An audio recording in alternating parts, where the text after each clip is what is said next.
Hello students.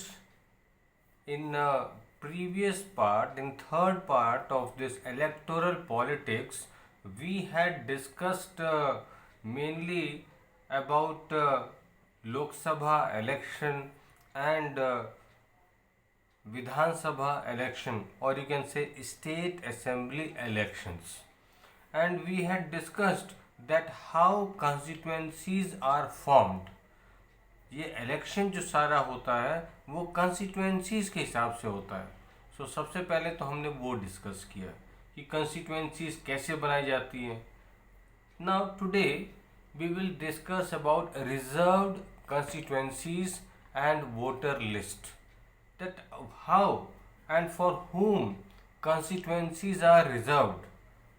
And second important thing, voter list कैसे बनाई जाती है और how why it is important.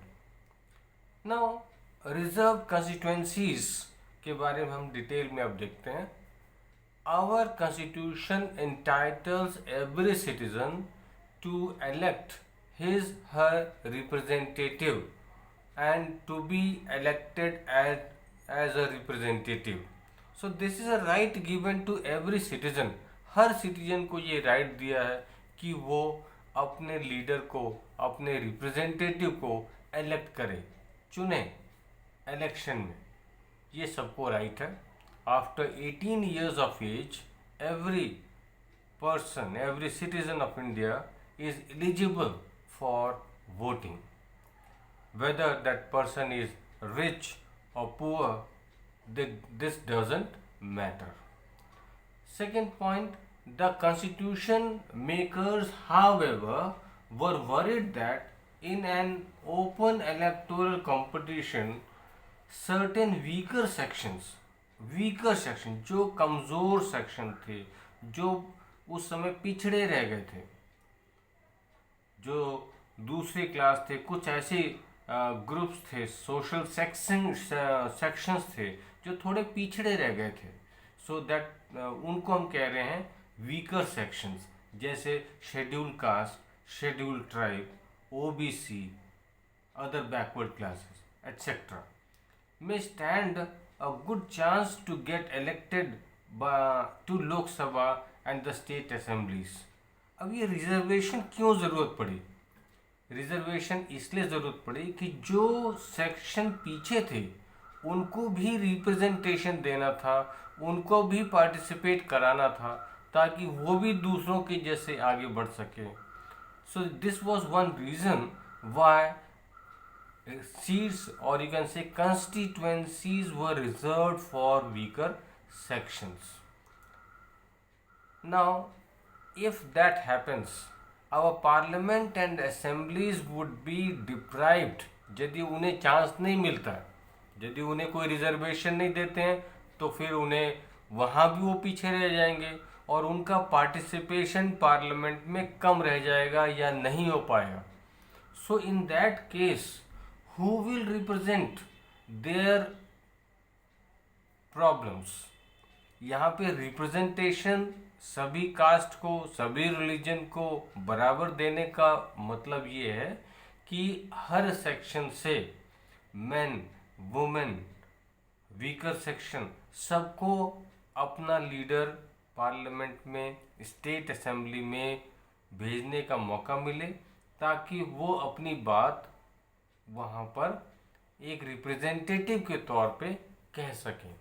नहीं तो उनकी जो प्रॉब्लम्स है वीकर सेक्शन की, वो कौन डिस्कस करेगा? So the makers of our constitution thought of a special system of reserved constituencies for weaker sections. तो वीकर सेक्शंस की भी बात पार्लियामेंट में आए, उनकी प्रॉब्लम भी स्टेट असेंबली में डिस्कस हो, इसलिए कुछ सीट्स उनके लिए रिजर्व कर दी गई। यानी कि कुछ कंस्टिट्यूएंसीज रिजर्व कर दी कि भाई वहाँ से केवल शेड्यूल कास्ट कैंडिडेट ही खड़ा हो सकता है, जनरल कैंडिडेट कास्ट का खड़ा नहीं हो सकता है। जहाँ पे शेड्यूल ट्राइब की सीट रिजर्व की है, वहाँ से शेड्यूल ट्राइब कैंडिडेट ही इलेक्शन लड़ सकता है। दूसरे ग्रुप का, दूसरे सेक्शन का, दूसरी सोसाइटी का मेंबर वहाँ से इलेक्शन नहीं लड़ सकता है। This is the meaning of reserved constituency. Then some constituencies, that just now I told you, some constituencies are reserved for people who belong to the scheduled caste, जिसे हम short में कहते हैं SC, and scheduled tribes, जिसे हमने कहा ST.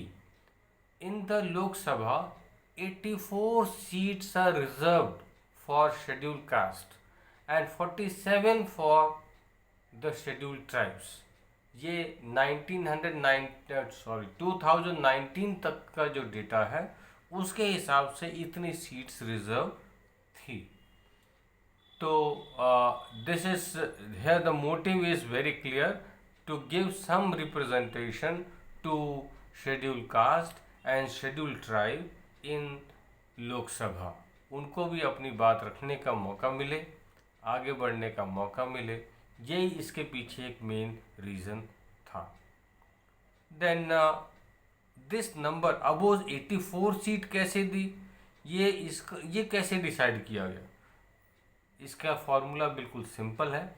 This number is in proportion to their share in the total population.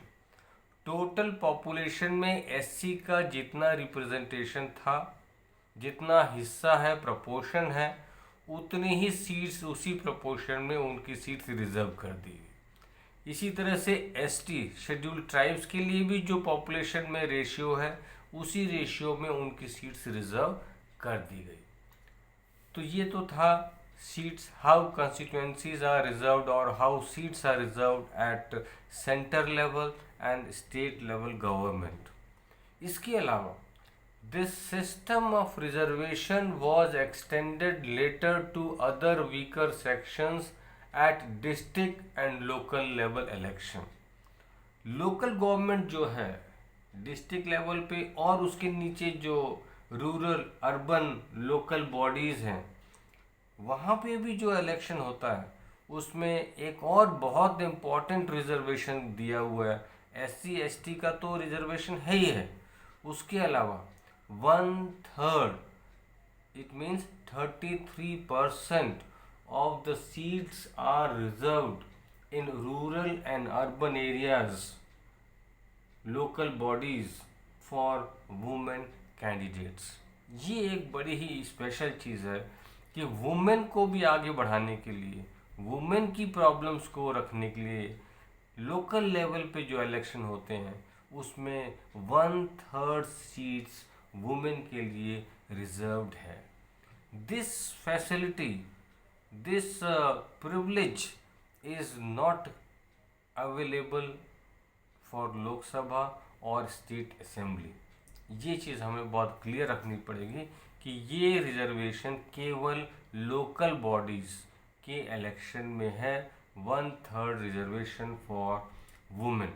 Lok Sabha election में, state election में ये रिजर्वेशन नहीं है।